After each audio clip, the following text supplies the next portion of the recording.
Operation ಮಾಯಾ ನಮ್ಮ ದೇಶದ ಭದ್ರತೆಗೆ ಮತ್ತು ಇಂಟೆಲಿಜೆನ್ಸ್ ಸೆಕ್ಯೂರಿಟಿಗೆ ತುಂಬಾ ಮುಖ್ಯವಾದ ಪ್ರಾಜೆಕ್ಟ್.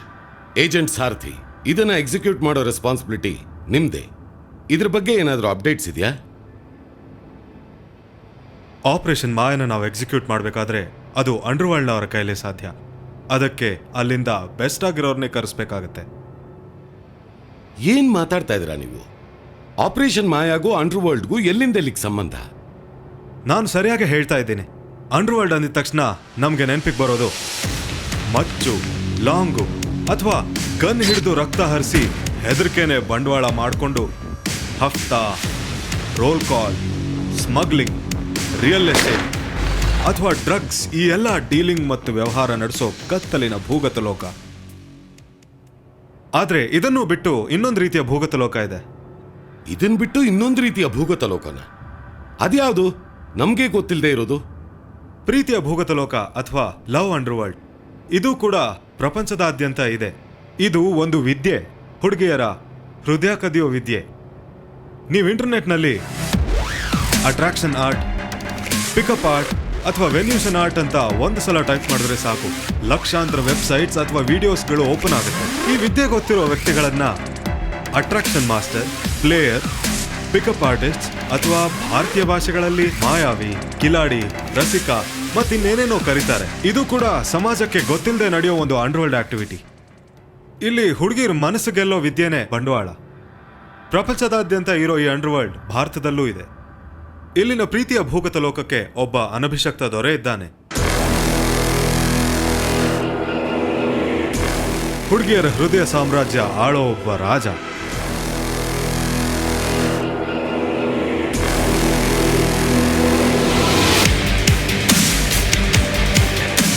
ಭಾರತದ ಲವ್ ಅಂಡರ್ವರ್ಲ್ಡ್ನ ಮೊಟ್ಟ ಮೊದಲ ಡಾನ್.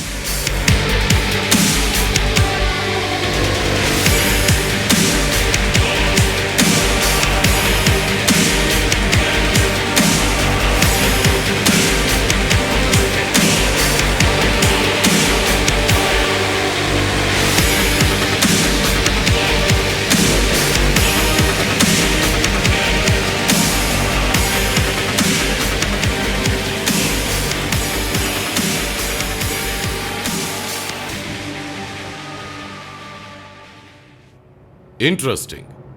ಆದ್ರೆ ಈ ರೀತಿ ಹುಡುಗಿರ್ನ ಪಟಾಯಿಸೋರು ಸಾವಿರಾರು ಜನ ಇದ್ದಾರೆ. ಇವನ್ ಯಾಕೆ? ಹೌ ಇಸ್ ಈ ಸ್ಪೆಷಲ್? ಅವನ ಹೆಸರೇನು? ಒಬ್ಬ ಪೈಲಟ್ನ ಎಕ್ಸ್ಪರ್ಟೀಸ್ ಹೇಗೆ ಕಂಡುಹಿಡಿತೀರಾ? ಅವನ ಫ್ಲೈಟ್ ಹಾರ್ಸ್ನಿಂದ. ಹಾಗೆ ಒಬ್ಬ ಪ್ಲೇಯರ್ ಎಷ್ಟು ಜನ ಹುಡುಗಿಯರನ್ನ ಪಟಾಯಿಸಿದ್ದಾನೆ ಅನ್ನೋದ್ರ ಮೇಲೆ ಡಿಪೆಂಡ್ ಆಗಿರುತ್ತೆ. ಬರೀ 8 ವರ್ಷದಲ್ಲಿ ಸುಮಾರು 5,000ಕ್ಕಿಂತ ಹೆಚ್ಚು ಹುಡುಗಿಯರನ್ನ ಪಟಾಯಿಸಿರೋದು ಇವನೊಬ್ನೇ. ಅವನ ನಿಜವಾದ ಹೆಸರು ಯಾರಿಗೂ ಗೊತ್ತಿಲ್ಲ. ಆದ್ರೆ ಫೀಲ್ಡ್ನಲ್ಲಿ ಅವನ್ನ ಎಲ್ಲರೂ ಹೀರೋ ಅಂತ ಕರೀತಾರೆ. ನೀವು ಹೇಳ್ತಾ ಇರೋದನ್ನ ಕೇಳೋದಕ್ಕೆ ಬಹಳ ಚೆನ್ನಾಗಿದೆ. ಆದರೆ operation Maya red star classified. ನಿಜವಾಗ್ಲೂ ಆ ಹುಡುಗನ ಕೈಲಿ ಇದನ್ನು ಎಕ್ಸಿಕ್ಯೂಟ್ ಮಾಡೋಕ್ಕಾಗತ್ತಾ? Agent Sarathi, are you convinced? ಅದ್ರ ಬಗ್ಗೆ ಅನುಮಾನನೇ ಇಟ್ಕೋಬೇಡಿ. ಅವನಿಗೆ ಹುಡುಗಿಯರ ಬಗ್ಗೆ ಎಲ್ಲ ಗೊತ್ತು. ಹೆಣ್ಣಿನ ಹೃದಯ ರಹಸ್ಯಗಳ ಸಾಗರ ಅಂತಾರೆ. ಆ ಸಾಗರದ ಮೂಲೆ ಮೂಲೆಯಲ್ಲಿ ಈಜಾಡಿ ಗೆದ್ದಿರೋನು ಅವನು. ಅವನೊಮ್ಮೆ ಹುಡುಗಿಯರ ಕಣ್ಣಲ್ಲಿ ಕಣ್ಣಿಟ್ಟು ನೋಡ್ಬಿಟ್ರೆ ಆಗೋಯ್ತು, ಅವ್ರಿಗೆ ಬೇರೇನು ಕಾಣಿಸಲ್ಲ. ಅವನು ಮಾತುಗಳು ಕೇಳ್ಬಿಟ್ರೆ ಸಾಕು, ಅದಾದ್ಮೇಲೆ ಅವ್ರಿಗೆ ಬೇರೇನು ಕೇಳಿಸಲ್ಲ. ಅವನ ಸ್ಪರ್ಶ ಏನಾದರೂ ಆಯ್ತು ಅಂದ್ರೆ ಮುಗೀತು, ಅವರು ಮೈಯನ್ನೇ ಮರೀತಾರೆ. ಅದಾದ್ಮೇಲೆ ಅವನದೇ ಜಪ.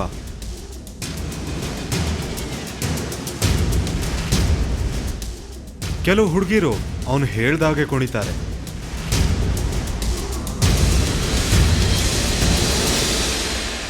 ಅವನನ್ನು ಅವತಾರ ಪುರುಷ ಅಂತ ಕೂಡ ಸ್ವಲ್ಪ ಜನ ಹುಡುಗಿಯರು ನಂಬ್ತಾರೆ. ಅವನು ರಾಮನ ಅವತಾರ, ಅವನು ಕೃಷ್ಣನ ಅವತಾರ, ಅವನು ವಿಷ್ಣುವಿನ ಅವತಾರ, ಅವನು ಶಿವನ ಅವತಾರ. ಅವನು ಪರಶುರಾಮನ ಅವತಾರ. ಹಾಗಾದ್ರೆ ನಮ್ಗಂಥವ್ರೇ ಬೇಕು. ಅವನ ಕೈಲೇ ಈ ಕೆಲಸ ಮಾಡಿಸೋಣ. Bring M in. ಆದರೆ ಈಗೊಂದು ಸಮಸ್ಯೆ ಇದೆ. ಏನದು? ಅವನೀಗ ಕರ್ಮಭೂಮಿಯಲ್ಲಿಲ್ಲ. ಅಂದ್ರೆ ಅವನೀಗ ಫೀಲ್ಡಲ್ಲಿಲ್ಲ. ಅವನು ಎಲ್ಲವನ್ನು ಬಿಟ್ಟು ಸರ್ವಸಂಗ ಪರಿತ್ಯಾಗ ಮಾಡಿರೋ ಸನ್ಯಾಸಿಯಾಗಿದ್ದಾನೆ. ಅವನು ಏನೇ ಆಗಿದ್ರು I want to here no excuses. Bring M in.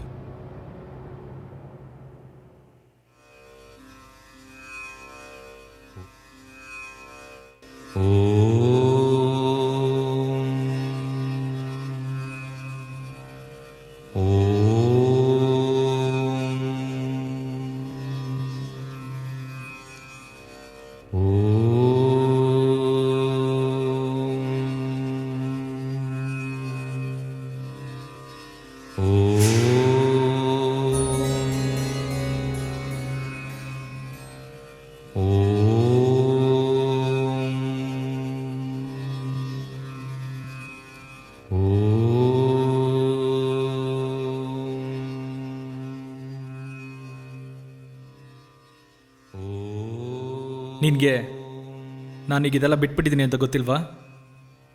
ಗೊತ್ತು. ಆದರೆ ದೇಶಕ್ಕೋಸ್ಕರ ನೀ ಕೆಲಸನ ಮಾಡಲೇಬೇಕು. ದೇಶಕ್ಕೋಸ್ಕರ ಹುಡುಗಿರು ಪಟಾಯಿಸ್ಬೇಕಾ? ಹೌದು, ದೇಶಕ್ಕೋಸ್ಕರ ನೀ ಕೆಲಸ ಮಾಡಲೇಬೇಕು. ಮಾತೃಭೂಮಿ ಋಣ ಮರಿಬೇಡ ಹೀರೋ. ಆದರೆ ನಾನೇ ಯಾಕೆ? ಈಗಲೂ ಫೀಲ್ಡಲ್ಲಿ ಸಾವಿರಾರು ಜನ ಇದ್ದಾರಲ್ಲ. 1000 ಬೆಕ್ಕುಗಳು ಸೇರಿದ್ರು ಒಂದು ಹುಲಿ ಆಗಕ್ಕಾಗತ್ತಾ? ಬೇಟೆ ದೊಡ್ಡದಿರ್ಬೇಕಾದ್ರೆ ದೊಡ್ಡ ಬೇಟೆಗಾರನೇ ಬೇಕು. ನೀನು ಹುಲಿ. ನೀನು ಲವ್ ಅಂಡರ್ ವರ್ಲ್ಡ್ ಅನ್ನೋ ಕಾಡ್ನಲ್ಲಿರ್ಬೇಕು. ಈ ಆಧ್ಯಾತ್ಮ ಅನ್ನೋ ಸರ್ಕಸ್ ನಿನಗೆ ಸರಿ ಹೊಂದಲ್ಲ ಹೀರೋ. ಸರಿ, ಒಂದು ಸ್ವಲ್ಪ ಸಮಯ ಕೊಡು. ದೇಶದ ಋಣ ದೊಡ್ಡದ ಇಲ್ಲ ನನ್ನ ಮೋಕ್ಷ ದೊಡ್ಡದ ತಿಳ್ಕೊಬೇಕು. ಗುರುಗಳೇ, ನನ್ನ ಮನಸ್ಸು ಚಂಚಲವಾಗಿದೆ. ದೇಶದ ಋಣ ನನ್ನ ಮೇಲೆ ಇನ್ನೂ ಇದೆ ಅನ್ನಿಸ್ತಾ ಇದೆ. ವೈರಾಗ್ಯದ ಮೇಲೆ ನನಗೆ ವೈರಾಗ್ಯ ಹುಟ್ಟುಬಿಟ್ಟಿದೆ. ಏನು ಮಾಡಬೇಕು ಗೊತ್ತಾಗ್ತಾ ಇಲ್ಲ. ಮೋಕ್ಷಕ್ಕೆ ದಾರಿ ನೀವೇ ತೋರಿಸ್ಬೇಕು. ಮಗು, ಬರೀ ಭಕ್ತಿ ಮಾರ್ಗದಿಂದಲೇ ಆ ಭಗವಂತನ ಸೇವೆ ಮಾಡಿ ಮೋಕ್ಷ ಪಡಿಬೇಕು ಅಂತಿಲ್ಲ. ಕರ್ಮ ಮಾರ್ಗದಿಂದಲೂ ಅದನ್ನ ಪಡೆಯಬಹುದು. ಒಳ್ಳೆಯದೋ ಕೆಟ್ಟದೋ ನಿನಗೊಂದು ವಿದ್ಯೆ ಒಲಿದಿದೆ. ಅದನ್ನ ಒಳ್ಳೆ ಕೆಲಸಕ್ಕೋಸ್ಕರ ಬಳಸು. ಹೋಗು, ನಿನ್ನ ಕೆಲಸ ಮಾಡು. ತಥಾಸ್ತು.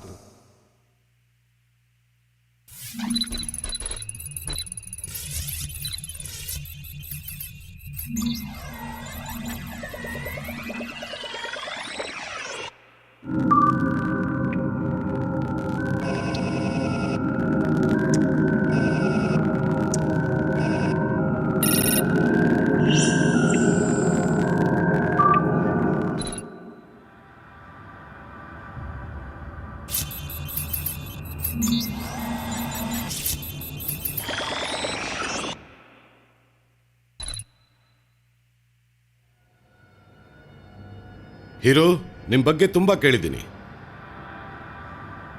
ನೀವೇನ್ ಕೆಲಸ ಮಾಡಬೇಕು ಅನ್ನೋ ಎಲ್ಲ ವಿವರ ಏಜೆಂಟ್ ಸಾರ್ತೆ ನಿಮಗೆ ತಿಳಿಸ್ತಾರೆ. ಕುತೂಹಲಕ್ಕಾಗಿ ಒಂದು ಪ್ರಶ್ನೆ. ನಿಜವಾಗ್ಲೂ ನೀವು ಯಾವುದೇ ಹುಡುಗಿನಾದ್ರೂ ಪಟಾಯಿಸಕ್ಕೆ ಸಾಧ್ಯನಾ? ಹೌದು, ಆದರೆ ಈ ಕೆಲಸ ಮಾಡೋಕ್ಕೆ ಕೆಲವು ರಿಸೋರ್ಸಸ್ಗಳು ನನಗೆ ಬೇಕು. ಅದರ ಲಿಸ್ಟ್ನ ಏಜೆಂಟ್ ಸಾರ್ಥಿ ಕೈಲಿ ನಿಮಗೆ ತಲುಪಿಸ್ತೀನಿ. ಆದರೆ ಇನ್ನೊಂದು ಮುಖ್ಯವಾದ ವಿಷಯ, ಯಾವುದೇ ಕಾರಣಕ್ಕೂ ನನ್ನ ಬ್ರಹ್ಮಚರ್ಯಕ್ಕೆ ಮಾತ್ರ ಯಾವುದಕ್ಕೇನು ಬರಬಾರ್ದು.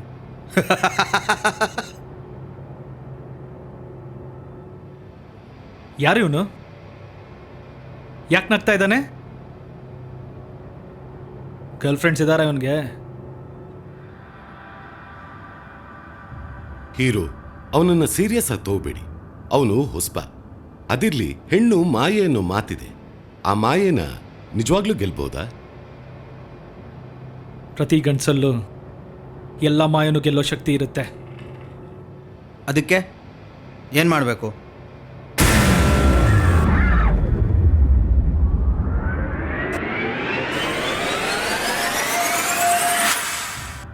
ಗಂಡ್ಸಾಗ್ಬೇಕು.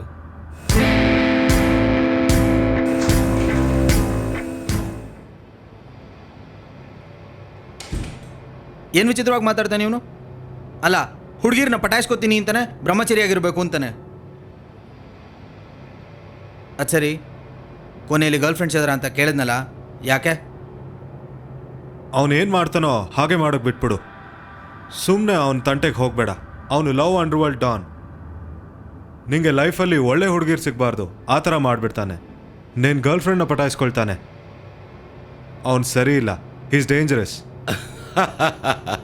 ಏಜೆಂಟ್ ಸಾರ್ಥಿ, ನೀವು ಅವನ ಬಗ್ಗೆ ಹೇಳಿದ್ದು, ಅವನ್ ಮಾತಾಡೋ ರೀತಿ ಎಲ್ಲ ನೋಡಿದ್ರೆ he is the right candidate for operation Maya. I am very much curious to know how is going to execute the mission. ಅವನೇನೇನು ರಿಸೋರ್ಸಸ್ ಕೇಳ್ತಾನೋ ಅದನ್ನೆಲ್ಲ ಅವನಿಗೆ ತಲುಪಿಸ್ಬೇಕಾದ ಜವಾಬ್ದಾರಿ ನಿಮ್ದೇ. ಅವನ ಕೆಲಸದ ಕ್ಷಣ ಕ್ಷಣದ ಮಾಹಿತಿ ನನ್ನ ಮುಂದೆ ಇರಬೇಕು. ಲೆಟ್ ಆಪರೇಷನ್ ಮಾಯಾ ಬಿಗಿನ್.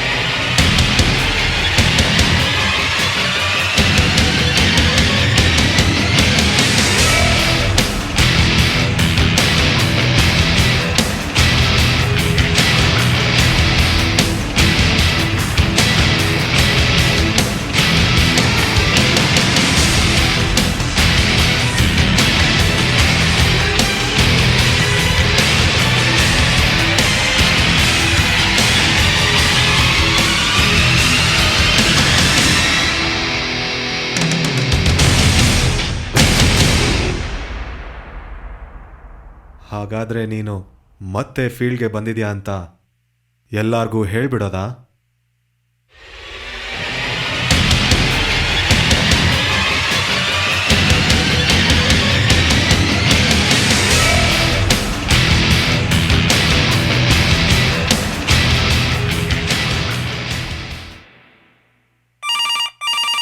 ಏನು, ಹೀರೋ ಮತ್ತೆ ಕರ್ಮಭೂಮಿಗೆ ಬಂದಿದ್ದಾನ? ಹೀರೋ ಮತ್ತೆ ವಾಪಸ್ ಬಂದ್ಬಿಟ್ನಾ? ಏನೋ ಮಾತಾಡ್ತಾ ಇದೀಯಾ? ಹೀರೋ ಮತ್ತೆ ಫೀಲ್ಡ್ಗೆ ಬಂದ್ಬಿಟ್ನಾ? ಅಷ್ಟೇ, ಇನ್ಮೇಲಿಂದ ನಮ್ ಗರ್ಲ್ ಫ್ರೆಂಡ್ ಎಲ್ಲ ಡಮಾರೆ.